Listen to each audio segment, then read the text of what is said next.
Jess. Is this our thing? Yeah. Okay. I've got... Yes, Chad? I've got a top 10 list of the highest grossing films of 1992. Okay. Do you want to try to guess some films that are on this list? Nope. Wayne's World. There's a couple that you would get. I don't... If you just thought. You are the weirdo who remembers years. I am what is time. So I can't tell you 92. I don't know. I know Wayne's World came out in 92. I know Aladdin came out in 1992. Okay. That's about it. No. Or did Aladdin come out in 1994? And no. Beauty and the Beast came out in 1992. Nope. I don't fucking know. This is stupid. I don't know. Number 10 is one of your favorite movies of all time. Okay. Which is what? You could quote it. Start to finish. Wayne's World. Yes. Like I already said. Okay. Great film. Yes. Number 9, Bram Stoker's Dracula. Ugh. Number 8, Gary Sister Oldman's Act. Good in it. Oh, I like Sister Act. Solid film. Yes. 7, Few Good Men. I, to this day, have never seen it. Yeah. I just know you can't handle the truth. That's it. Number 6, Batman Returns. Solid. Arguably the greatest Christmas movie of all time. Has Paul Rubens in it. It does. Number 5, Lethal Weapon 3. I have never seen a Lethal Weapon movie. Number 4, Basic Instinct. I never saw that. I could think of one reason why people remember that. Yeah, film. well, I know. Number 3, Home Alone 2, Lost in New York. Not as good. I think it did so well because the first one is wonderful. Donald Trump's best movie. Number 2, The Bodyguard. I just want to point it out that he's an American Psycho, or at least he's talked about in American Psycho as well. And you love that movie, and you gave him Home Alone 2. Doesn't count. Okay. I'm sorry, what was 2? 2 is The Bodyguard. Oh, I never saw it either. Everyone just knows the song. My sister really liked that movie. Oh, okay. That was my sister. Yeah. Yeah, that's what I know. Can you guess what number 1 was? No. Toys, starring Robin Williams. Shut up, you're full of shit. Yeah, I'm full of shit. It's Aladdin. Okay, well, it was a Robin Williams movie, though.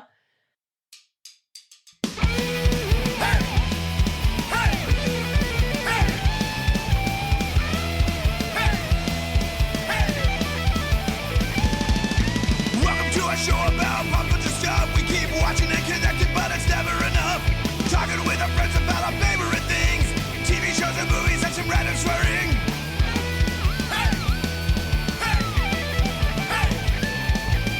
This is the pretty, this is the little, this is the pretty little podcast.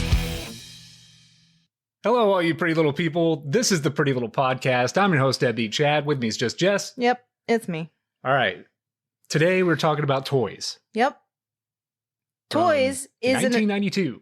Toys is a 1992 American surrealist comedy film directed by Barry Levinson, co-written by Levinson and Valerie Curtin, and starring Robin Williams, Michael Gambon, Joan Cusack, Robin White, LL Cool J, Arthur Mallet? Sorry, dunno. Donald O'Connor, Jack Warden, and Jamie Foxx in his feature film debut. Yes, Jamie Foxx does he have is a short, very briefly. very, very short cameo. Yes, he just goes, and then that's like it. He's in a van down by the river. Barry Levinson. Mm-hmm. Are you familiar with this director's work? Yeah. Yeah, he's done quite a bit. He's a known boy. And he has worked with Robin Williams many times, not only with Toys, but Good Morning Vietnam, Man of the Year. Yeah. So he's definitely been doing this He for a while. won the Oscar for Rain Man. I need to point it out. Rain He's the Man director was of Rain Man. probably his most well-known. Right. I would say Good Morning Vietnam is a close second. Yeah, but sure. Rain Man is definitely like what he's known for. Yeah. Which I like that movie. It is just kind of a slow burn film, but there's a lot of elements from Rain Man in Toys, just with the way it's directed. With the Toys is also a very slow burn movie. There's not a whole lot of action in it, at least not until the end. Well, it's character. It's character driven, and it is surrealist, like very much so. And I fucking this movie functions in the way that like a music video would have. There's even a music video within the movie. This does kind of have that like what do you call it, like post-punk new wave feel. I charge anybody out there to find a movie that is like this. Really, I think it's its own thing. I mean, on the surface, it's a simple plot. It's the forces of pacifism versus war, really. Right. Just setting in a toy factory. War is bad is like the main message of this movie. Right. For sure. And be silly and kind to people. Really strange because, look, okay, so a movie like this could have easily went with plots from other movies that just cut and paste. Right. They could have went with like the Good Burger plot where where the son of a guy who owns a toy factory dies and leaves it to his son. Okay. Yeah. A bigger toy company moves in and tries to buy him out. I did not remember the plot to Good Burger, so thank you for having that. They could have went that route with right there in your brain. They could have went the Willy Wonka in the chocolate factory route where Robin Williams' father hated toys and wouldn't let him play with toys. So when his father dies, he decides to start a toy factory. That type of shit could have worked here as well. See, I think the message in the movie isn't war is bad. Because Robin Williams, Leslie, and the toys and everybody else go to war. It's a matter of unnecessary war or war for killing's sake or just for the point of it is bad. But standing up and defending what you believe in to be right is not. I look at this as war games by way of small soldiers. It's drones before drones were a thing. Yeah. I mean, so this movie definitely shares a lot of some of this shit came to be, man. Yeah. Like I said, it is a very slow burn movie, and it is trying. It fits perfectly within that. I've said on the show many times, my favorite movies have come out when 85 to 95. Sure. Those are when the most risks were being taken. Yeah. For sure. And this is definitely a high risk movie. I don't know why people don't like this movie. On paper, I love this movie. If you were to bring this into a boardroom today, they would put it on a shelf. Well, you would have to have Robin Williams come in to sell your movie. Like he carries. Well, yeah, and for all that Robin Williams is arguably the star of the movie. Yeah. He's really just a character in the movie. There are many, many characters in this movie, and I would say that this is the story of Michael Gambon. Leland. He's Leslie's uncle. Yes, I would say that this movie is more his story of coming to terms with things. Because he's technically the one that inherits the toy factory. Well, the whole setup is that there's Kenny Zivo is Robin Williams' father and Michael Gambon's brother, and he started and owns Zivo Toys, and he gets sick and dies in a beanie propeller. Yeah, they chose two very completely different paths. Yes, they did, and their father is a military man, and Michael Gambon followed in that stead, and Kenny went off and did the exact opposite, and had a life full of whimsy and creativity and silliness, but also clearly good business sense, because they are a very, very well-known brand of toys, despite the fact that a lot of the toys they make are very throwbacky, right? Like they're not doing. Yeah, these are not like what you would see on a toy shelf today. No, these are the toys like your grandma bought. The tin soldiers, the wind up.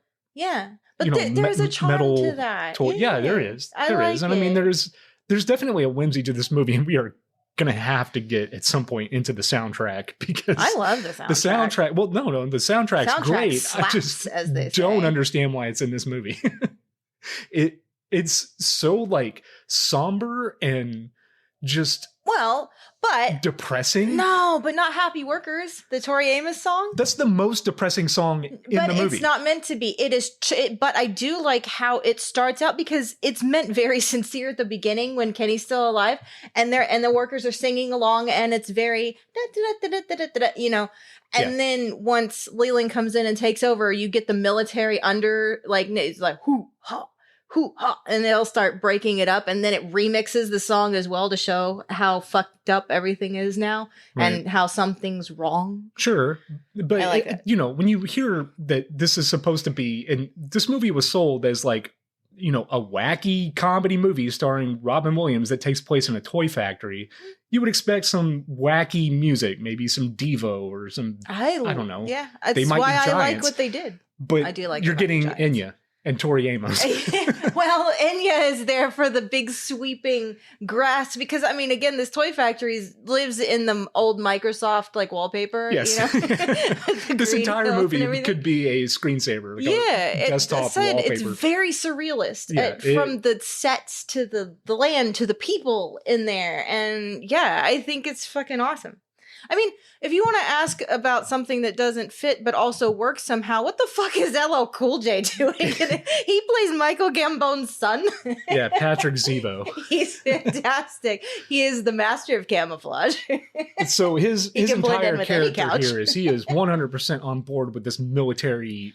He's a military minded man. He's got a idea. military mind. He likes a military meal. So He doesn't like when his his food touches. let's say his autistic trait, if you will, What? is His- blending into the environment. His devotion. It is his skill. It is his talent. Right. To the So- point where he can just be standing there and you look back and you look back and then he's just gone. Sometimes he'll appear as a couch. Yes. And he'll be in the scene be, as a couch, Yep. and you don't know it until Until he says something and then stands up Yes. and they're like, oh, there you are. So yeah, there is elements of Yeah. wackiness in this film. Mhm. And, I do appreciate that because you really need it. Without that, this movie is, like I said, it's just weird and depressing. Well, yeah, the morality is very much unnecessary war for war's sake is bad, and you need a little bit of lightness and whimsy in the world, but also don't be afraid to stand up for what is right. And so, yeah. And you want to talk about Alsatia, for fuck's sake? Joan Cusack's character? I think she does an amazing job in this movie. Right. So She's not quite right, and you don't really get why. You just she think is she's Leslie's quirky. sister, Yes. she's an android that was created by their father. Yeah, she's a robot, man. Because Leslie lost his mother at a young age, and Yeah. he thought he needed somebody to He talk. created an to. adult sister for Yeah. Leslie to help, grow. And it is mentioned. I mean, it's not brought up until the very end of the movie, but even like LL Cool J is like, you always look the same age to me, And she's like, Well, and he's not aware. that she's no, a that's what robot. I'm saying. Like Leslie knew and Right, Owens right. knew. But I don't think Leland knew and Patrick didn't know. Most people didn't know. But Well, she no, wears of like course not. clip-on doll clothes and like sleeps in a duck, Yeah, she has Like, plastic wigs, mhm. things like that. There's a scene where they're having dinner and she's eating a sandwich with mayonnaise and like vitamins. Yes. So yeah, that's what you're getting into I with this film. I did eat a mayonnaise sandwich as a kid because of her though, because she was like she wanted an applesauce sandwich at work and they didn't have it. So she was like, okay, mayonnaise. Yeah. And I do like mayonnaise. It was a bit much though. So how old were you when you first saw this movie? I saw it when it was new. I don't think I saw it in theaters, but I definitely know my dad rented it at Blockbuster. Okay. Because I did not see this movie for the first time until it was like televised, Oh. probably sometime in like 95 or 96. Oh yeah, no. I saw this. I was aware of the film. This is definitely one of those movies that like as soon as it hit home video, Mhm. like it was all over like Showtime. Sure. Yeah, or I want to say HBO. I was 8. I was probably 8 years old. Okay, so you're looking at this through an 8-year-old's eyes. I Dude, was this- probably like 14. This fits right in with all of my other favorite movies from childhood. And I will compare it to a Dark Crystal, to a Super Mario Brothers, to a Labyrinth. It's all these offbeat with very dark elements, but fun moments too, and music all wrapped together in this cacophony of color and sound and it was, I like unique pieces, and this is an extremely unique movie. There are parts of this film that are really trying, and I wish that they had gone further with it, to kind of emulate that Willy Wonka chocolate factory style of film. There's a scene where they're creating fake vomit, Yeah. and they've got different types of vomit, and Robin Williams is there, Leslie, and he's trying to explain the backstory of the person that created the vomit and what they were like, Yeah. what they ate. And while they're doing this, the room is like shifting and changing and the walls are closing in until it gets to the point where the table becomes the floor. Mm-hmm. And I think that was done really well. Yeah. I wish that there was more of that in the film, because other than that, like, it's a lot of just like staticness.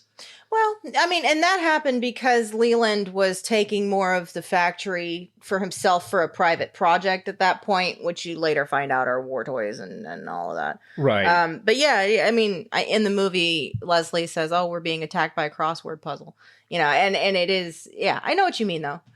I would say that the surrealist really comes in more again as characters, but I mean, the setting of the factory itself. It is more understated than Willy Wonka, but I do think I wouldn't be surprised to find out it was like a purposeful subversion of the Willy Wonka things because of the darker themes of war and, what is right and what is not throughout the movie. I mean, I guess what I'm trying to say here is that, with all of the attention to detail that they were trying to put into this factory, and this is probably because of budgetary constraints, it all seems very minimalistic, if that makes sense. And I just wish that it was a little more over the top. Because the rest of this factory doesn't really match the scene where they're creating the fake vomit and the walls are closing in, which, by the way, that scene is very minimalistic as well. Yeah. But the way that the wall is closing in on them, like you had mentioned, it kind of looks like a crossword puzzle. Yeah. And the pieces are and I'd say, but like, look at the factory floor, right? Each one is as very different. There's like a big hand. There's like a robot. There's all these different things like that are delivering delivering the parts down to the workers. Yeah. And stuff like that. So I think they were probably trying to do, and maybe budgetary, I don't know. I tend to think that most of the characters in this movie are so loud in and of themselves, not like volume wise, but just they're bigger, larger than life characters. Yeah. That they might have gotten lost, or it might have been a little too much if the setting they're in was as consistently wacky. Because Alsatia, her house is like it's a book or like a little thing that folds down, and it's like a pop-out thing. Yeah, it's like a pop-up. And then she has a dollhouse version of her house inside her house. Yeah. It's a room within a room. Yeah. Like, and so she'll move the furniture around to match how it is in her bigger actual house and stuff like that. Right. Speaking of, I kind of assumed that Leslie just lived in this factory. Apparently he does not. No. Because he drives to work every day. And it would have been nice to see, like, I think he lives with Alsatia in the house. They actually show it? I mean, he's there for dinner every night. I assume that's where he lived. Why wouldn't they live? I don't think they live separately. I just assumed that all of this took place in the factory. And these were just different rooms in the factory. No. Okay.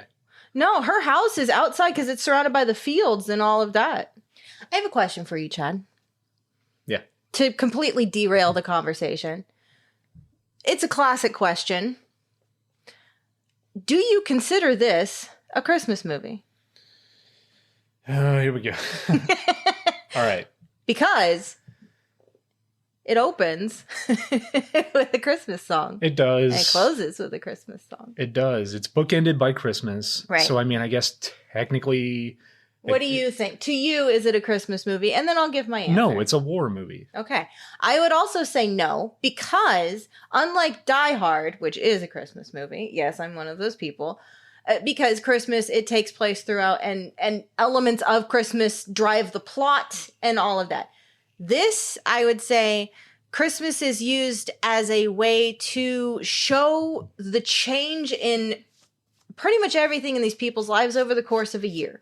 This movie takes place over 1 year, from one Christmas to another. Yeah. Christmas, Kenny dies, all this shit happens, it is resolved, Christmas. Yeah, I mean, that's an interesting way to convey that passage of time. Yeah. By bookending it with Christmas, But no, I do not consider this a Christmas I was just curious movie. what you thought, because I mean, I don't look at online discourse. Is there online discourse about this movie? I did not I don't know. bother But to look. it seems to me like that could absolutely be something that someone, like, of all the hills that one can die on, that's the one they choose. So I was just curious as to your thoughts on it, because normally something where Christmas features so heavily at multiple parts of the movie probably would be, but I would say in this case, no. Yeah, I 100% agree. This is not a Christmas film. I mean, could you watch it at Christmas time? I guess. I can watch this any damn time. I love this movie. I mean, honestly, if they had gone that route and like made this a Christmas movie and maybe had Christmas be the focal point of it, it would have been a classic for sure. Yeah. I think it would have been far more memorable, because my problem with this movie, what I mean by that is I think the problem that the audience had with this film, this thing was marketed way different than it was executed. See, I don't know anything about the marketing. Robin Williams in this movie is not... He's more subdued. He's very subdued. For Robin Williams. It's almost like he's going through... Yes. It's almost like he's going through this movie like on Quaaludes or something. He's just very reined in. He looks like he's not really enjoying this role at all. He's just kind of... This is... When it comes to Robin Williams movies, I do not consider this his best. Well, okay. See, most of the Robin Williams movies that I love the most are his more restrained. I mean, you probably know what my favorite one of all time is, and it's not a fucking comedy whatsoever. That's What Dreams May 1 Come. Hour Photo. It is not 1 Hour Photo. I do like 1 Hour Photo, but no, it's What Dreams May Come. You know, so what I think the character of Leslie, he is silly, right? But I do think he was also, a lot of the silliness that he goes through in this movie is either before his father dies, because this is a man-child forced to grow up to save the factory. But that's kind of my issue with the character in general, is when you have a character like that, the man-child that's just an adult child, and you cast Robin Williams, you expect that Robin Williams and it out is of controlness. It's not really. It is there when it serves his purpose, and it's usually to annoy the shit out of Leland, because he wants Leland to underestimate him. You know, there is something that Alsacia says in the movie where she's talking to Patrick, LL Cool J, because he's having like a meltdown over his food touching on his plate. He doesn't like that shit. He's a military He wants his man. green beans to be quarantined. Yes. Yeah, you know. And, you know, she said she mentions that he's a lot like Leslie, and they are cousins. They're all cousins, right, by the way. And he was like, what do you mean? We're exactly the opposite. And she says, yeah, I know. On the outside, he's all silly and soft, but on the inside, he's really strong, and you're just the opposite. Yeah. So I think you see more of his strength coming out but he's still silly with Robin, right? You know, he's able to be this sillier guy. And I do think that she's a little sillier, Robin Wright, in this movie than I'm used to seeing. And he brings that out of her, you know? So I think that's probably why. Have I seen zanier Robin Williams performances? Absolutely. Do I understand why people might have been like, what? Wait, what? Oh, I absolutely understand why audiences did not like this movie. Well, but that being said, I enjoyed it. Yeah. Like, this is an art film, right? I mean, I think so, very much. Barry Levinson directed this thing, Yeah. you know, aside from the fact that he also directed the Bee movie. Oh, I've never seen when that. you think I just know Barry it's a meme. Levinson, you do think of like Good Morning Vietnam, which, you know, or Rain Man. Good Morning Vietnam is a good example as to why this movie failed, because Good Morning Vietnam is a war movie. Yeah. Directed by Barry Levinson, starring Robin Williams. But he was a radio DJ, and he was still wacky as hell in that movie, and he made it fun. Whereas this film, Robin Williams does not seem fun. Like, the only feasible character that you could compare Robin Williams in this movie to would be Willy Wonka. And I'm talking about, you know, the Gene Wilder version of Willy Wonka.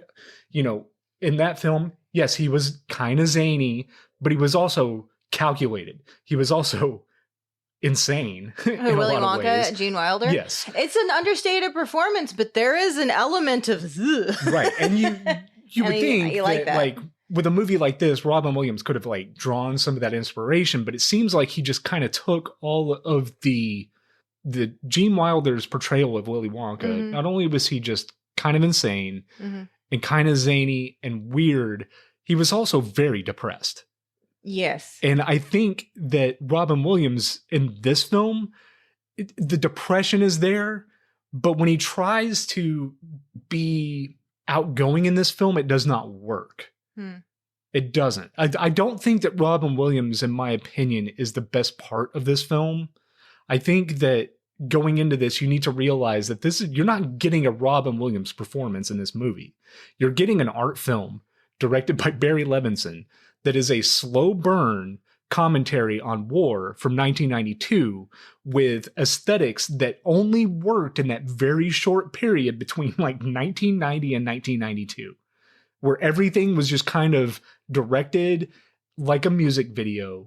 It had this whimsy to it, but it didn't quite fit in the real world. Right. It's very it's other. Yeah, it's very other. Yeah. And watching this, you're thinking to yourself, you're like, well, who's this movie for? Right? Because it's too adult to be a kid's movie, and it's too childish to be an adult movie. Well, so my only conclusion here is that this movie was made for like Gen X stoners. maybe. Yeah. Or it was just something that Barry Levinson and Robin Williams wanted to do to purposefully subvert Good Morning Vietnam. I don't know. Maybe it's another take on that.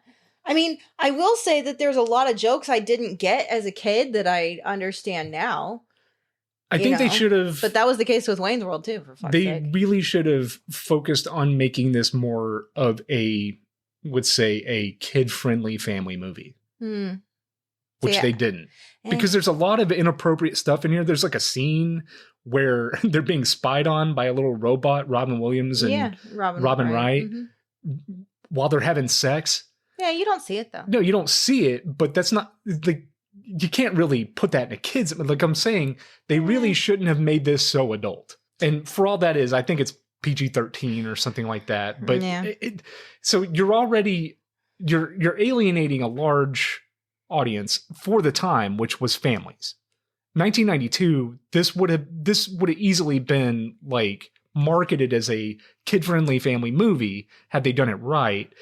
But they went with the PG-13 angle, which to me says that they tried to go a little harder than that, and maybe they were like bordering on R, and the Motion Picture Association was like, you got to cut some things out here to get a PG-13 rating. I mean, there is violence. It's it is subdued, but I mean, people die in this movie. Like I said earlier, this movie to me it's war games by way of Small Soldiers. Yeah. Small Soldiers had the same concept, toys fighting other toys, but like it still managed to get a PG rating, and it became a beloved family movie. Well, I get what you're saying. I love that they didn't do any of that. I mean, looking at this, the budget was $50 million and the box office was $23.3 million. Yeah. But I love, you're always talking about taking risks and all of this, and this is one that maybe monetarily didn't work out.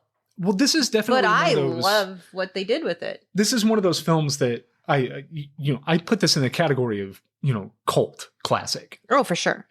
Like, this found its audience over time. It's not as if this movie is universally hated by today's standards. I think a lot of people praise it for the risk that it took, and just the fact that you could smoke a little weed and this movie would be entertaining as hell.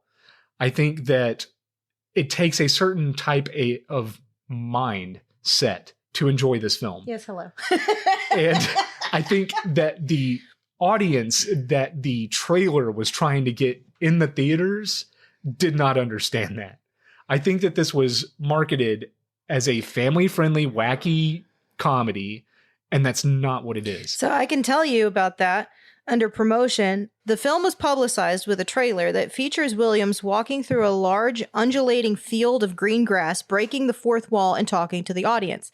This trailer was parodied on the TV show The Simpsons in the episode Burns' Heir, substituting Mr. Burns for Williams. Yes. So I know I can just say that I you was know well what that aware is. of that. Yeah. I remember seeing the ads run on TV for this, and it turned out to be a completely different film. And aside from that, that was just one of the trailers that they used to promote this film. There was a actual theatrical trailer.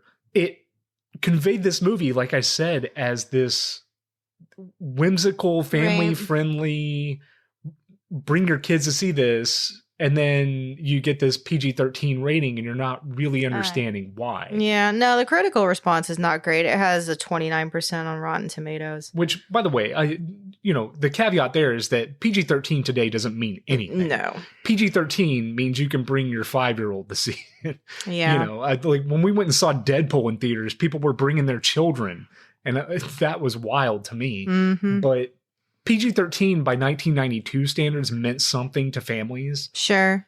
Our parents back then, a lot of parents back then, were a little more aware of what your kids were watching, and they had more control over it. But due to the internet and things like that, we've foregone all that. My dad just didn't care. Yes.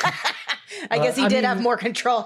Would my mom have cared? Probably not. No. She would have seen Robin Williams was in it and been like, it's fine. Go.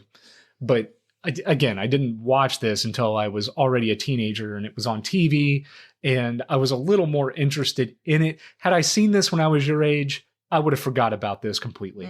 It would not have entertained. If this was something they showed us in school or at daycare, I would have fell right asleep. I don't know. For whatever reason, I can't quite put my finger on it. I latched onto this. I have never forgotten this movie. I love the hell out of this movie. I have quoted, my mom and I, to this day, quote this movie. If there's ever soup around, you just say, I don't know, give me some soup. And it's like this little moment of Robin Williams feeding his hand some soup. There are like 3 Robin Williams moments in this film, right? Where he's kind of doing his own thing and you're like, oh, maybe that was unscripted. Of course. But the rest of it feels very by the book. It feels like he just showed up to deliver a performance.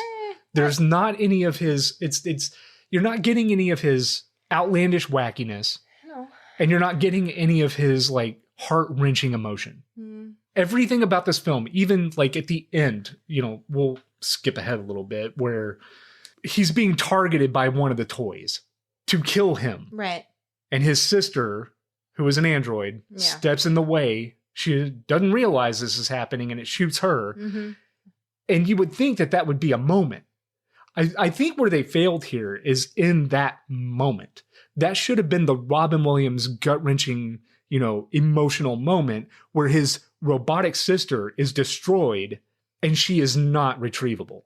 She is, though. Exactly. And he knows it immediately. Yes. He walks over to her. As soon as she gets shot by this thing and blown up, he goes and talks to her head like, oh, everything's going to be okay. We're going to rebuild you. It's not. That should have been that moment. Yeah, I see what you mean. Or at least like Robin Wright or LL Cool J could have been like, oh my God. Somebody important to him in this film needed to die. Oh my God. Because they went. You just were talking about making it more of a kids movie. Because of that. Because they went that direction. Okay. They should have pushed it to that fucking limit and they didn't. Yeah. They reined that in and it came off as this like, off the top of my head, the new Space Jam movie where Bugs Bunny dies and he's immediately just like, hey guys, I didn't die. I'm a cartoon. Are you stupid? Yeah, it came off like that. I didn't watch that. I don't want to see that. And there should have been some kind of stakes in this movie. If they were not going to make this a kid-friendly family film, I see what you mean. It's not really one thing or the other. There needed to be stakes at risk. Yeah, well, because Leyland doesn't even die. Nobody he just dies. ends up in well, he does. Yeah, the father dies and leaves the factory. Dies. And even that's kind of just like played off as this like silly, wacky. Yeah, but as a kid, I thought that was so funny. I mean, I didn't understand what a pacemaker was or heart attacks really, but they have the electrical impulses of his heart tied to his beanie propeller hat. And so like it starts blinking and, he ends up dying. Yeah. It's an early warning system. And I mean, that's fine. That again, that would work in a family-friendly kid movie. Yeah, sure. To convey a heart attack without scaring a child. I guess I just have always most of the kids' movies I watched as a kid. I mean, even The Land Before Time, the mother dies and it's fucking tragic. The Secret of Nim has a lot of really dark and scary moments. A lot of the different things that I had rode that line between, is this kids? Is it adult? Is it dark? Is it fun? And so when I saw this as an 8-year-old, it just fit right in with everything else that I already liked, except this one was live action and most of the other ones were either puppet or cartoon. And this was, in a way, had elements of it, but live action. So it's one of the first Robin Williams movies I remember seeing. Because, I mean, he was the genie in Aladdin the same year. Yeah. But before that... Yeah, I mean, he had the lowest grossing and the highest grossing film Well, of good for 1992. him. We love a spectrum here. But, no. you know, you bring up those kids' movies, and I'm like, okay, so this movie is just in between, in this nether realm between, like, The Velveteen Rabbit and Watership Down. What the hell And is it should have wrong with chosen you? a direction. No, God. It should have went one way or the other, and it's trying to do Watership Down both. is not a kid's movie. That's what I'm saying. This isn't either. Yeah. But it's not adult enough to be for adults. I guess. It's very confused about where it wants to be, and it's like trying to tightrope walk on this line of both, and it's just not really satisfying either. Yeah, your opinions really do seem to reflect the majority of what I'm seeing here about people's feedback on the movie. I just No, I get it, and look, I've hate only this ever movie. Known it for what it is, so it's hard for me to look like constructively or critically now because it's always been in my life. You know, for the most part. Yeah, well, So, I mean, again, I watched this movie at that point in my life where, like, I had already seen A Clockwork Orange, so I was, like, really getting into those adult art film style things. Mm-hmm. And this kind of scratched that itch, but it didn't go far enough. And I think that it needed to do one or the other. I see what you're saying. This either needed to be G or R. I will never agree, but I see what you and the rest of the world seems to think. I get where you're coming from. I just don't agree. I think it would have been great. Like, look, for the time, would it have been successful if they had gone further with it towards the R rating? No, it wouldn't have. But I think that it would have been overall more enjoyable as an experience. Same thing if they had gone with the PG rating way of this. I think that it would have been considered a family classic. You know, especially if Disney had been involved in this or something, that would have been a Robin Williams family classic. They weren't really doing a whole lot of live action in 92, were they? Because my gut reaction to Disney being involved in anything anymore is like, ugh. But then I had to go back to 92 and be like, okay, well, actually. You're also neglecting the fact that they had like Buena Vista, Touchstone Pictures. They had all kinds of things back then. They could have put it under a different umbrella other than Disney.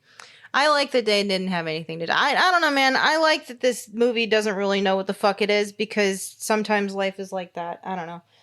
But yeah, people seem to agree with you more than me. What do you think? Do you think it nailed it? Do you think it should have went one way or the other? I think that it does things really interestingly in a lot of ways. Like, because even the war toys...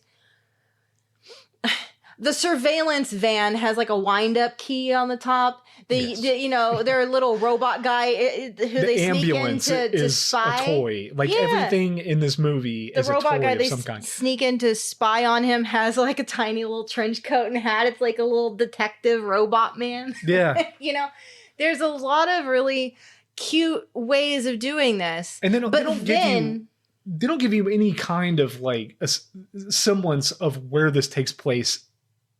And I like that. There's no real time or place. This could be America. This could be another country. It is America because of the military aspect. Like Leland meets with the Washington boys, which as a kid, I didn't know what the fuck that meant. Now I realize it's people from the government, you know. But at the time, I was like, what the fuck is that? And Patrick and Leland. I mean, Leland is a 3-star general. He is played by Michael Gambon, so he has a British accent, but he is American. He goes on and on about it. His dad was just stationed overseas during his formative years. He developed a British accent. Yeah, his dad's a 4-star general. Rise in the ranks. This is America. This could only take place in America. This is an American as shit movie.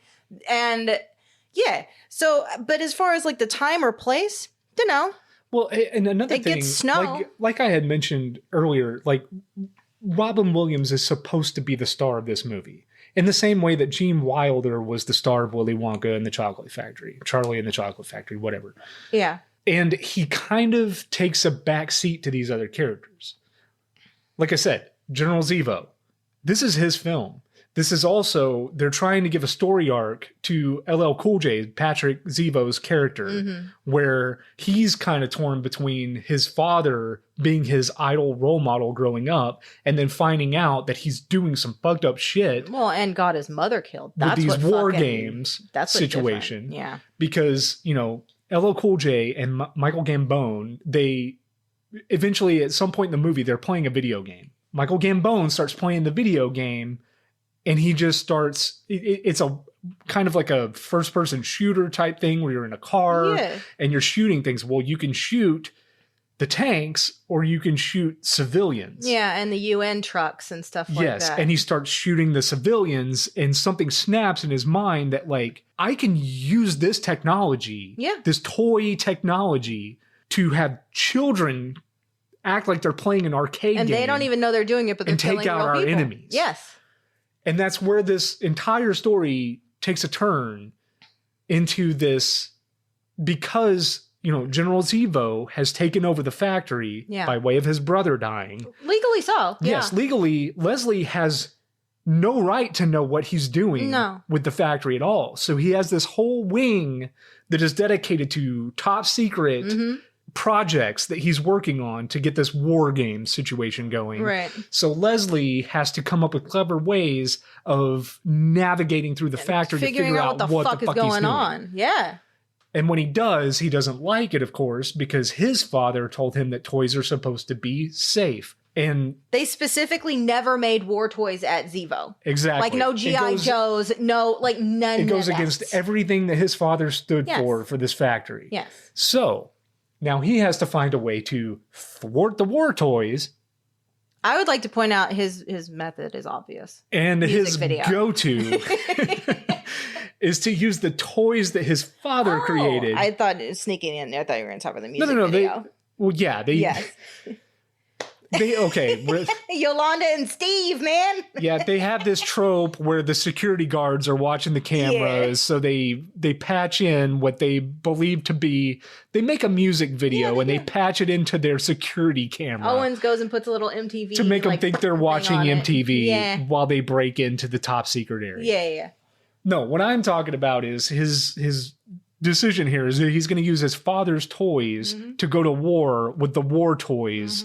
And it becomes this weird, like, Saving Private Ryan moment where the toys are getting, the toys are getting torn apart and blown up, and they're walking around like they're confused. And one like has half a face and it goes and like tries to pick up a friend toy. Yes, you almost expect to see one of them like trying to put its circuits back in its stomach or something. Screaming for its mother. Bored.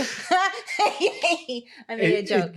Again, this is just one of those moments that I understand why audiences going to see this was like, what the fuck am I watching here? I'm like, this is amazing.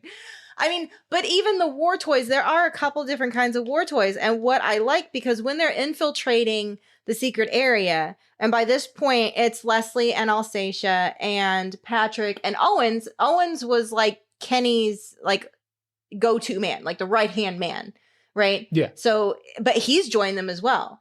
And then Robin Wright as well, who's, I guess, Robin Williams' girlfriend by this point. Yeah, they're flirting throughout the movie. She's an employee. Cute. She taught me, just because of her, I can do the dolphin noise because she does it at one point. And I was like, ooh, I can do that.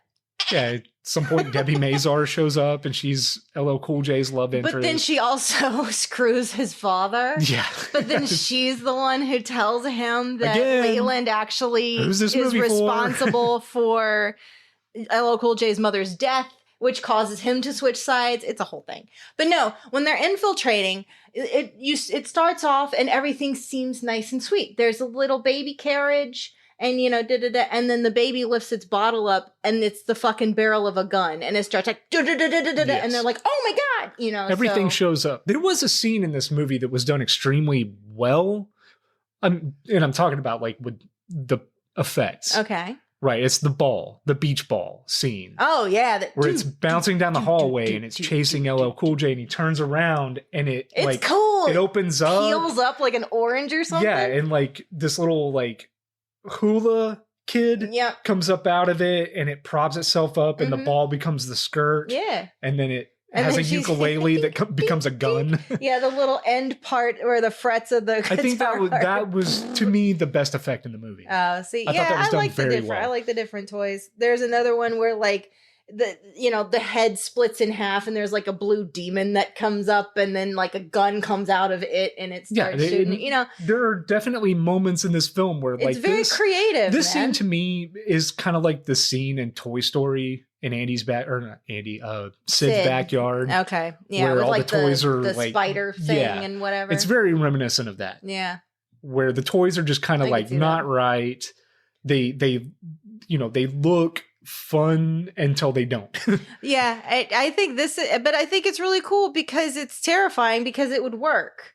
Like, who's going to think that? I mean, it'll work the first time, right? Although, why are you sending toys into like enemy countries or whatever? I don't know, whatever. Maybe. Well, and let's be practical about this. Okay, the whole idea let's here. be practical about this surrealist movie. General Zevo is doing here, right? Uh-huh. He's creating toys that look like toys, that function like toys, and he wants to put them in war zones and have children operate them. Yes, but I do think, because there's that other line as well that are clearly just tanks with little GI men and their little helmets with the blue eyes. But these things are never like. Look, it's one thing for them to harass, Leslie and LL Cool J and everybody, like human characters in this movie. Yes, they're in danger because these toys have realistic guns and shit in them. But if you were to put these into a war situation where they're going up against actual tanks, actual airplanes, actual soldiers with, bulletproof vests and grenades and shit, this is never going to work. Which is why the Washington boys pass on it.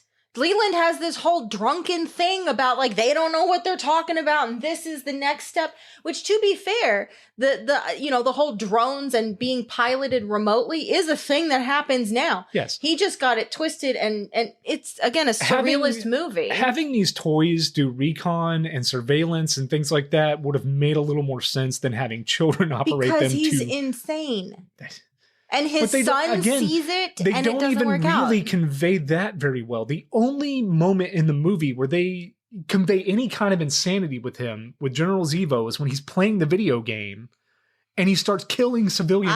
I'd argue when he's drunk and there's a fly in his office and he starts shooting at the fly and ends up shooting his own foot because he's like so determined to do this thing and he's not thinking right. I mean, but that could just be the borderline insanity of somebody who is just a general gun nut. You know what I mean? But I mean, that could be a redneck in his trailer trying to shoot a fly off the wall. The problem is he's obsessed. He has locked onto this idea for whatever reason, and no one can tell him it doesn't work.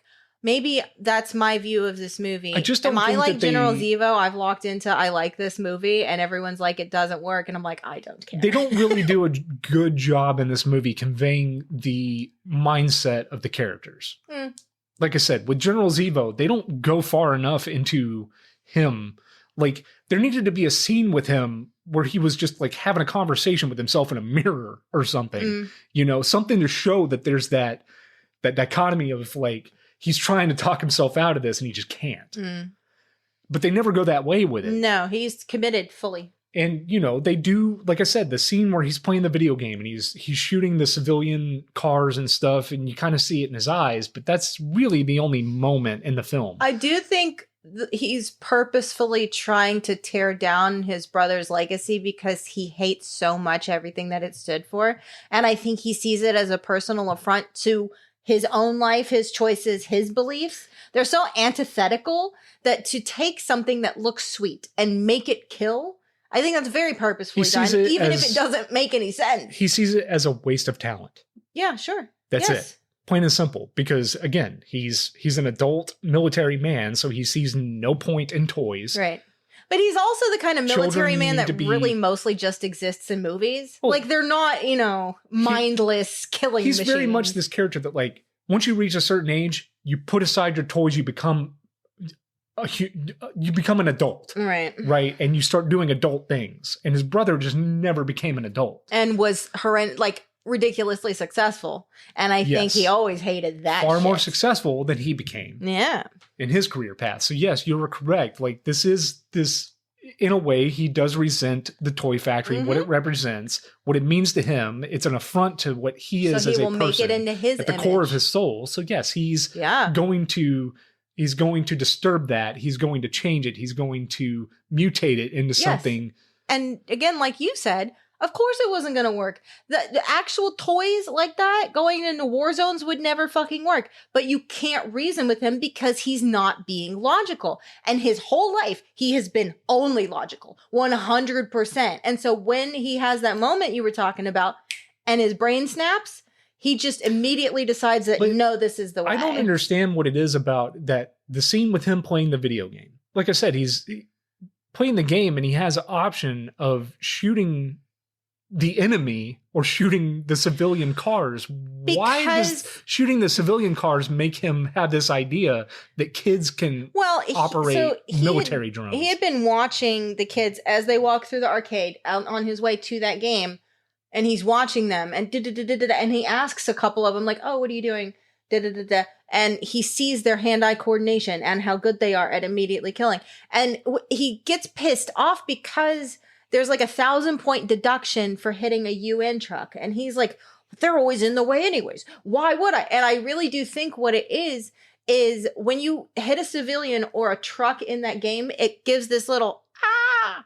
Yeah, it's like a scream. Yeah, it doesn't when you hit the bad guys. And I think he starts just being like, what? No, fuck you. I'll do what I want. No, these stupid things are in the way. They're never really a help. I know what's right. And he hears the yeah, he does seem to hate the UN. Yes, he's got something against the UN. With a passion.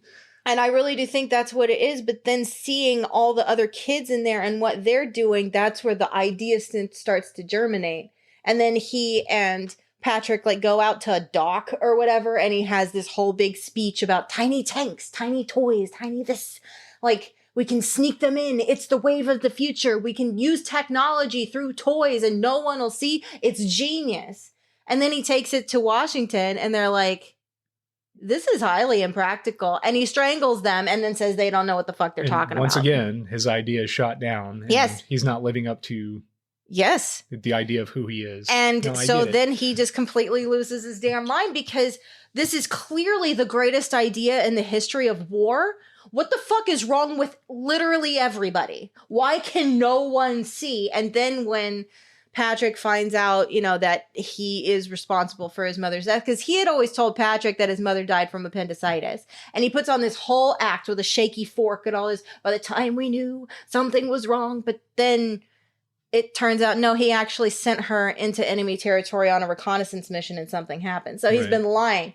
So then he loses his son too. So not even his son believes in him. He has never lived up to what his father wants because his father's a 4-star general and he's only 3. Right. And then his son abandons him and he's got this fucking toy factory with a brother who was more successful than him. I think he loses his fucking mind. His son only turns on him when he finds out that about his mother. Well, about the mother, but it's aside from that, it's when the toys start attacking him personally. Well, yeah. Once he and he's like, oh, well, this can't happen. No. And because of his military training and everything, he was able to get out of the situation. Of course, he just woof, and he's gone. But it wasn't until this idea that his father had started turning on him, that he actually came around to game on then. Leslie's side of things. Yeah. And decided that we need to shut this down. And, another thing about this movie that I feel like fell flat, and I get that it only had a $50 million budget. That's fine. I still think in 1992, we could have done a lot more with a $50 million budget. But all of the action scenes in this movie feel very low budget. You mean because it's for all that it involves toys, wind-up toys, and I get it. There's only so much. It is very slowed down. There's even still shots, kind of anime style, with noise going on in the background. You mean during the actual war, right? And stuff. At the end of the movie, when all the toys are fighting each other and all the human characters are kind of involved in this they're just in the crossfire, right? And there's a Right. point where Leslie is on an airplane, a toy airplane that's being held up by Yeah, it's the one that cables. Santa was in at the beginning. Yes, of the movie. and when that thing's flying around, you can tell it's green screened. When the drone comes up and cuts the cables and it's falling in this like unnatural way that doesn't react to gravity properly. It's very off-putting. Mm-hmm. And it's very obvious that this was done on a minimal budget. And I think it's because they insisted on having so many big name actors in this film that the practical effects really took a backseat when it came to budget. I could see that. And I think that was the wrong way to do things. I think, first of all, the majority of the budget needed to go into the special effects for this movie to sell it. Because this is a war movie that should have a special effects budget, like a big special effects budget. I don't disagree with Robin Williams getting hired. He would have been a big name in 1992 to get families in theaters. I think that having the antagonist, they could have gotten another big name for that, have the hero and the villain be the big names and then have maybe some Quirky side unknowns thrown in characters or there. something? Right. Maybe people from TV or something. But I think that they got a little ambitious with the cast on this thing. And that's where most of the budget went. And it made the movie suffer in the special effects department. I could see that. I like everybody in this movie. I think they do a good job. But I mean, I still don't know why LL Cool J is in this movie, but I'm glad he is. It's so weird. And I don't think anybody else could have done Alsacia in the way that Joan Cusack did. She's so not quite right. Yeah, she does a great job. No, I know you're not saying they didn't. I'm just, I did want to bring up one thing that we haven't talked about, and it's the most ambitious war-related thing, and it's never really seen very much, but if you want my honest opinion, I think this was his real motive all along, Leland, and that's the sea swine. That's the thing at the bottom of the well. Right. Robin Williams falls in, and LL Cool J is like, Leslie, don't move! And it is ultimately the thing at the end of the movie that takes down Leland because it escapes. There is an android something creature in the bottom of this well. Right. And then it ends up like sneaking under the fallen down like cardboard city thing at the big end of the movie. Right. And it's got this like targeting thing, and it's very clearly android, like a mixture of organic and robot thing. As a kid, it creeped me out. I mean, you know me. I don't like dark water and things unseen like that could hurt me around me. No, thank you. I don't like that. But you never really see it. You see it's like kind of brown gun barrel thing extend. You see its eyes. And it's called the sea swine, but what it looks like, I don't know. And you can kind of see like its skin a little bit here and there. But I do think that's the thing that shoots. That's the thing that shoots Alsacia. Yeah. At the end of the movie, it's trying to shoot Robin Williams. Yes. Leslie, and she steps in the way and kills her. Pops her head off, and then shoots Michael Gambon, but doesn't kill him either. Yeah, but like I said, there's no stakes in this movie. Next level thing. Going back to the special effects and the budget, like all of the gunshots, all of the things that the bullets are hitting, this thing it looks like pyrotechnics in the same way that like Power Rangers episode conveys somebody getting hit by something. Yeah. The little like firecracker popping, But it's also a more kid-friendly way of showing violence without like blood and guts everywhere. But again, but then you've got the half-a-face toy picking up his... then they probably shouldn't have included the sex scene, the fact that Debbie Mazar was sleeping with her love interest's father, things like that. There's just too much adult stuff going on in this film for it to be a kid's movie, so they might as well just gone over that edge. Yeah. I mean, honestly, you're probably right. This is like I said, I challenge you to find anything else like this movie. The morals and the plot are, there, but I've never seen anything presented like it, for better or worse. Maybe there's a reason why there's no other movies like this. I don't know. Because it was a risk. Yeah, and not all risks pay off. This was a risk. This was a first of its kind But I love it. type risk. And I mean, I say first of its kind just because of... It's so many different things cobbled together, man. Well, yes, but I mean, there were also movies like this taking risks back then. I mean, The Dark Backward, Freaked, which we've covered on the podcast. Yeah. You know, there were definitely movies of this time that were trying to do something a little different. Yeah. And I say, fuck yeah. Sorry, go against didn't the make grain your budget back. And see if we can't like entice a different audience into these types of films. Yeah, sure. Unfortunately, that lasted for about 10 years. Yeah. Before they said, we're not taking risks No more anymore. hemorrhaging money. And by 1995, every big budget blockbuster movie was by the fucking book. Yeah. Yep. And they became stale and boring. They were copying each other to the point where they were just like what was it? Are you talking about like Deep Impact and Armageddon coming out at the same time, or Volcano you just and had whatever 2 or the other 3 one was? movies in theaters that were the same movie. Ah, yes. Which Meteor movie do you want to see? Which Volcano movie do you want to see? Exactly. Yeah. Yeah. Yeah. Little did we know that was the beginning of the end. Yeah. And now movies just copy themselves by rebooting and remaking the same fucking thing. And like literally the same thing. Just live action this time. at the end of this movie, after watching it, you know, my thoughts are 2 things when I watch a movie, right? Okay. Uh-huh. What did they do right? Uh-huh. What could they have done better? Okay. I think the what could they have done better far outweighs the what they did right. And I think that 2 things in this film, if they could have changed, would have made this a far better experience overall, just for audiences in general, right? Okay. They needed way more wackiness out of Robin Williams, first of all, because like I said, he goes through this movie. It feels like he's depressed and trying to hide it with comedy. You're going to make me really upset. I understand. I understand. It's off-putting in this particular film. I also think that there should have been a moment for Robin Williams. The moment that Robin Williams snapped and became what he did at the end to get all of these toys to turn against General Zebo should have been the death of his sister. And you don't think Alsacia should have come back? No. Even if she was a robot, like because that would keep more kid-friendly. No, but I don't. And I think that they could have, like, not only could you have had that heartwarming moment out of Robin Williams that you would expect from Robin Williams. Yeah.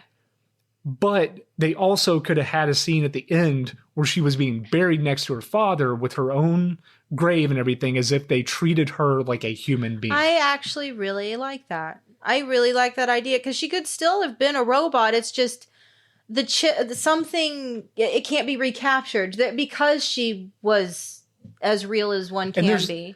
No reason for them not to have gone that human. route, because at That's this point, Robin Williams, Leslie has already found a love interest, and she was already there with him. That's true. So it could have been a passing of the torch. And he's an adult. And that yet again, because she was kind of mother sister to him in a lot of ways. That's really interesting. But they didn't. No. The one thing, and you know this about me, right? Why are you pointing at me? One thing, like one of the biggest things you could do wrong in a TV show or a movie for me is the death of a character. Death fake out? A death fake out or killing somebody off and immediately overshadowing it with the death of somebody else. Yeah, I stopped watching The Walking Dead because of that shit. Exactly. Fuck you. I love Glenn, but Abraham mattered too. Well, and this movie, like I said, as soon as she gets shot, her body explodes and her head pops off. He immediately goes over there and talks to her as if, oh, that's going to be fine. We can just rebuild you. Well, you could keep it like that, but her stuff starts winding down and she has like some words of wisdom or something to stay silly and keep your heart and you're a man now, or you know what? It's like some kind of something. Right. She could have delivered. She could have delivered like a message to him from his father that he didn't know. Interesting. My only issue is that then his motive would become revenge instead of standing up for what is right. And I think that sullies the message a little bit. So we would have to figure out some way where that isn't the case. But you got Robin Williams on board. If anybody could have pulled this off, it would have been really him. good, Chad. Like, he could have balanced that out perfectly. No, I just mean that's a tricky line to walk, but yes, he could have done that. Yeah. I mean, and we could have got a performance out of Robin Williams in this movie that was the zany, wacky, cartoon character we know and love with the heart-wrenching moment that could have been unexpected. That I know and love. It would have been perfect. Yeah. Interesting. And instead, really like we got a fake out death that the only reason it was there was to save his life. Yeah. Well, and it is the moment of for the audience and the other people, but he already knew she was a robot. Yeah, that's another thing about this too. I think the audience should have been unaware she was a robot until that moment. Well, they were. No. Yes. She was just weird and quirky. She ate food. She slept. He mentions early on that she is an android that was built by his father because his mother had passed away. He says that while he's holding her head at the end. No. Okay. We are told that as an audience. But when I watched this, that was one of the things that I picked up on was why would they give this away so early in the film? It's very strange. Okay. Yeah, they definitely mentioned that she is a robot. I don't remember who he's talking to or why he says it, but it's definitely in there. Because he says it to LL Cool J after her head shot off. Well, yeah, but that's when he finds out she's a robot. Because he walks over and he's like, she was a robot? And he was like, yeah. But no, they definitely mentioned that she is an android of some kind early on in the film. And I thought that was just not a good idea for the audience because that really should have been the moment, when she inadvertently steps in front of the bullet and takes the bullet for him. That's when the audience should have found out that she was a robot. I really thought it was. But okay. It wasn't. I'll have to go back. Sure. I will show you the moment in the film. But yeah, they definitely mentioned that he is, or that she is a robot. Okay. And I just think that was not a great idea. But I do like your idea of the sacrifice, the worthy sacrifice at the end. Because I have no issues with death in media as long as it serves a purpose. I don't like when people die just for no damn reason. Well, and not only that, but because she is an android, that's still that's why I said it's still find more kids route. Exactly. I mean, look at the Iron Giant for fuck's sake. Yes, people still cry over that shit to this day. There have been many deaths in films of robots. Oh, it does not. Oh God, it does not have to be human to fucking matter. That managed to get a PG rating. Sure. And they could have appealed to a family. Audience. I will give you that. I love this movie, but I do agree. I've never thought of it. I'm not good at dissecting things I love and figuring out what could have been better because I just love the thing that it is, but I really like that idea. So what does this movie do well? For me, it is the cinematography. Mm-hmm. It is the set design and all that. The set design. The lighting is great, especially for the time. I do think that it was a good idea for them to go with this minimalistic, surrealist. I think so. Landscape, as if it were, like you mentioned, a Windows screensaver or something. That was something that was new at the time that everybody had in their home. Yeah. It was a familiar sight. Yeah. I think that was a good idea. I did like let's just say like the MTV aesthetic. Yeah, very much that this has. Like I said, the post-punk, new wave, postmodern aesthetic of this. I think that the soundtrack, though it is strange for a movie like this, fits a movie like this. I think it would fit a movie like this if they had gone more towards the R rating. It wouldn't have worked so much if they had gone more towards the G rating because it is just a little strange. But I enjoy it. I like that it's there. I think that this movie functions in a way that it really shouldn't work. And I mean, obviously it didn't. It did too. I don't care. It does have its own identity. And like you said, there's not another movie like it. Mm-mm. No. It definitely has its own identity. And I think if this movie had been much, much more successful, we would have seen those copycat wannabe movies come in and try to emulate what it did. And it wouldn't have done well. I feel like this was a moment in time thing. You need all the different elements to make this what it is. And I know a lot of people feel like it didn't really come together, but I like Robin Williams' more subdued performance. He is a man-child trying to be a man and figure out what that is.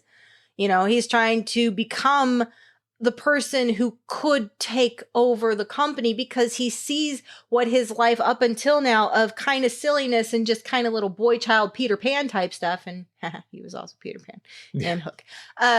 That style of thing has led, for all that he's enjoyed his life, his father did not feel he was ready. And his father was intelligent enough to not just automatically hand it over because he knew it would fail. So Leslie realizes, oh shit, I got to figure this out. So he's fighting against a lifetime of conditioning of being the sillier man, trying to now be a little more serious, but still sweet silly. He's very sweet silly in this movie. He's not zany unless it fits his motives, like when he's wearing the smoking jacket and he goes into the meeting and, you know, and all of that, or the other jacket that like every movement like does something and there's a switch to turn it off. He's just annoying the shit out of Leland because he didn't like him. I like that. For me, one of the things, and this could be because Carrot Top was very popular at the time, God. but How dare you bring him in of the like it's very comedy, heavy. yes, it's like Carrot Top, but it's a toy factory, sure, and it's all done with the thing of they're testing out the toys. But I think that it's a little beneath Robin Williams. I think it's funny. I think it's different. I think he could have taken that Carrot Top aesthetic prop comedy thing to a different level, and instead it just kind of fell flat. Like it was just kind of by the book, right? I don't know. I guess. And you know, when you think about, and we got to talk about this because the star getting asses in the seats here is Robin Williams. Yes. I don't think he's the best part of this movie. And I don't want to, like, it hurts me to say that. It really does, because when you go see a Robin Williams movie, like all of his performances for me have been the balance of the extreme out of control comedy that he does with those heart-wrenching moments, right? Your Mrs. Doubtfires. Even the genie in Aladdin was like that. I mean, that was probably one of his most unhinged ad-lib roles ever on record. And he still had those heartwarming moments. Mm-hmm. And you just don't get that here. He tries. He's trying at the end, but it's almost like he's about to crack a smile delivering. Like I said, when his sister blows up and he's talking to her head, it's almost like he's trying to fight back like a smile. Well, because it's also kind of funny. Because there's a spring and a woo. It shouldn't be. I understand that. I'm just this saying should that's not be funny to him, because he should look at her as a human through this entire experience. But I mean, there's also plenty of movies where he wasn't funny at all. 1 Hour Photo is not funny. Again, What Dreams May Come is not funny. Not my favorite movies from Robin Williams. Well, it is mine. I need the zany with the heartfelt. I don't know, man. The Birdcage is a more subdued performance as well. He's still funny, and it's more of a him and Nathan Lane thing, and then, you know, Hank Azaria and all of that. But that's not a super out there. Take Bicentennial Man, right? Oh, I like that one too. That's a very long film, but I definitely recommend watching it. And, you know, he is himself playing an android in that film. Sure, Andrew. And at the end of the movie, I mean, it becomes very, very heart-wrenching. Yes. Yes, it does. Like, he understands that, like, inanimate objects can have emotional value. Mm-hmm. And it does not come across in toys when his sister blows up. Because it's Leslie. I don't think it's Robin Williams. I just think it was not handled well. I think it could have been done better. Again, I don't hate toys. I wouldn't even put it on my, like, I wouldn't even say it's one of Robin Williams' worst movies. I just think at the end of the day, this was kind of middle of the road for me, maybe a little above average. Mm-hmm. I think that what could they have done better far outweigh what did they do right. Because, like I said, for me, mostly what they did right was the aesthetics, the cinematography, the directing was great. I think, you know, Barry Levinson is a great director. He can direct well. Mm-hmm. And this movie is directed well. I think everyone here is doing their job with what they are given. Yeah, and then you have random Simpsons people just popping which up is here and there. Yardley Smith is in this. Yeah. Dan Castellaneta is in it. What they are Randomly. given here is a script that is just a hodgepodge of movies that came before this, and they're trying to create a plot based around multiple ideas from other movies. It does seem disjointed at times. That's fair. The performances here, while they're adequate, I've seen these actors do better. And I get that, some of these actors, this was early in their career where Right. they finally grew into the actor they would become. I get that. But at this point, Robin Williams was at the top of his game. Sure. He was a huge draw in Hollywood. Yeah. He was a star that you paid big money to get in your film. And I think that his performance here is just not on par with things that I've seen. I've seen him perform better in worse movies. It's still my favorite thing LL Cool J ever did. Deep Blue Sea? I don't care about that. I've never seen it. Okay, well, I think he gets eaten by a shark, probably. Deep Blue Sea was my favorite. I don't watch the ocean ones if I can help it. Thanks. Yeah. Unless it's The Abyss, but that's a very different movie. Well, yeah, I like and I that mean, Robin Wright went on to do more dramatic roles, Yeah. and she's done better films than this. Oh, Yeah. Princess Bride, arguably. We could say Her favorite. Michael Gambon. We all know what he went on to do. Good old Dumbledore. Yeah. Yeah. But yeah, I mean, although he had a long and storied career before and after this. Sure. It's strange that he's in this because it's one that I didn't know who he was as a kid. But again, I've seen better performances out of him. There's just too many well-known actors in this film that Sorry. feel like they are just kind of showing up. They're giving an okay performance to get through the script that they were handed that, through no fault of their own, was disjointed and a little unrealized. This is not a fully realized plot That's valid. at all. That's valid. But overall, I'd say on a scale of 1 to 10, I'd at least give this a 7. Well, that's a lot better than I It's expected not from you. middle of the road, but it's not spectacular. It's fun enough. It's definitely watch it if you just want to see like something that shouldn't work on a lot of levels coming together in a way that some levels do and then others don't. It's this weird, like I said, it's a hodgepodge of ideas Yeah. that is executed okay. I think it's by got a lot of top-notch charm cast. to it. I love from the toy designs to the sweetness of some of the characters to the challenges that they rise to face. Is the plot solid? No, not really. But again, I think between seeing it at a young age and it being intentionally surrealistic, that to my mind that gives it some leeway, and you are just in these people's world for a time. As weird a world as it is grounded in some ways. It's not in most others, but it kind of is just its own thing, and you're just with them for 1 year It's going to and stand you see out. what a difference a year makes. It's going to stick in your mind because of I think the so. visuals, Yeah, sure. not because of the acting, Well, not because of any particular scene or moment in this film.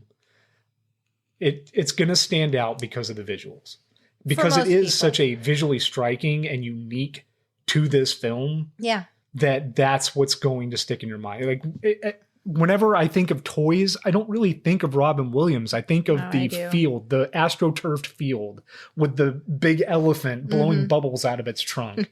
That type of just Sure. the iconography of this film Yeah. visually. It's never the performances. Oh, well, It's that's just you. not. But that's what I think. You have anything else to add? I like Robin Williams in this movie. it was the not- first one it that isn't I really terrible. remember Like I said, him. I've seen him do worse. Okay. I have. No, it's you said what you said, and to me, this was for only me. I can only speak for myself. It's the first one that I really remember seeing him as a person in. I mean, I didn't watch Mork and Mindy. I didn't watch, Good Morning Vietnam. I didn't see any of that stuff. Right. This is the same year that Aladdin came out. But Aladdin came out in November. This came out before that. So I had never seen anybody quite like him. And he was, for me, at that age. And yes, he's given zanier performances. But as someone who had never seen Robin Williams before, he was very silly. And I liked that he was silly. By the time I watched Toys, I was well aware of Robin Williams. I had already seen Ferngully. I had already seen Aladdin. Oh, God. I had already seen Mrs. Doubtfire. You know, I had seen like his big hit movies up to this point. No, so, God, I wanted to be Krista so bad. Maybe that's why I was a little underwhelmed. Maybe. But, you know, I said, I can only speak for myself. I don't want anybody to get the wrong idea here. Like, I don't hate this movie at all. Obviously, I think you've been very fair and balanced towards it. I'm the one who's not fair or balanced towards it. It is a sight to behold. I think you should all go watch it. At least see this once if you've never seen it. And you know, maybe watch it a couple of times if you're like on the fence about it, because this will grow on you. It's not. I think it has heart. It has charm. It is kind of a bit of a mess, but I kind of feel like that's purposefully done to a point because it's so out of space and time. I think that this movie's ambition far outweighed its budget. I do agree with that. And it definitely suffers in a lot of the and I really am special on effects. In the camp of Alsatia should have been sacrificed now. I think if this movie... That would have been... Holy crap. If this movie had been made in like 1998 with a higher budget... Maybe. It might have worked a little better. Then they'd be trying to put a lot of CG shit in there and it was bad. This movie might have benefited from a little CG here. I don't 98 CG. Better than 92 CG. I like the practical, but whatever. I mean, this movie is controversial in a way. People either love it or hate it, and most people don't really seem to care for it very much. It's not a wacky movie. No. It's a slow burn movie. It is a very somber feeling movie. There is wackiness in it. There are moments that Robin Williams has, like teeny tiny little Robin Williams moments. Sure. But for the most part, don't go into this expecting, you know, Charlie and the Chocolate Factory. This isn't a Willy Wonka performance. This is a very reined in, somber. It's an adult man-child trying to grow into his own to save his factory and his father's legacy. He is definitely just in that zone of life that we've all been through where we try to put aside our childish things, become a little more adult as we get into a teenager. Yeah. He's still in that mindset, even though he's like 30 years old or whatever. But still not totally let go of everything that made his father's legacy what it is, too, because Kenny was very silly to the end. I mean, in his coffin, he's got the barrel of laughs. He's got all kinds of toys and doodads and gizmos and woo, woo, woo, you know. Yeah. Stuff, and his headstone's a giant bubble blowing elephant. So I just think it came off a little too somber for the wackiness it was trying to convey. That's fair. You know, the balance just wasn't there for me. Again, watch the movie. I highly recommend it. Like I said, I give it a solid 7 out of 10, which isn't bad because if I hate a movie, like I ain't going above a 3. Okay. Ever. Yeah. So I mean, it's not a bad experience. You're gonna like it at the end of it. Or at least you'll be left going, the fuck did I just watch? Right. And if you do, like I said, I recommend watching it a second time, let it grow on you, because this is definitely one of those slow burn, grow on you type of movies. Sure. It's like smoking. You hate it at first, but eventually you can't live without it. Wow. All right. Anyways, where can people find you, Jess? I'm Jess Moon. I'm at JHL Moon places. Instagram, Blue Sky. I really suck at being super visible on social media. I'm sorry, but if you leave a comment or something, I will respond probably. I do also have a independent publishing house. It's called Shadow Spark Publishing. You can check us out at Shadow Spark Pub most places as well. My social media team is much better at remaining active on social media. So yeah, check us out. So shadowsparkpub.com is the website. We've got new books coming out all the time. Whatever you want, chances are we've got something a little different, but still very high quality. So yeah, that's me.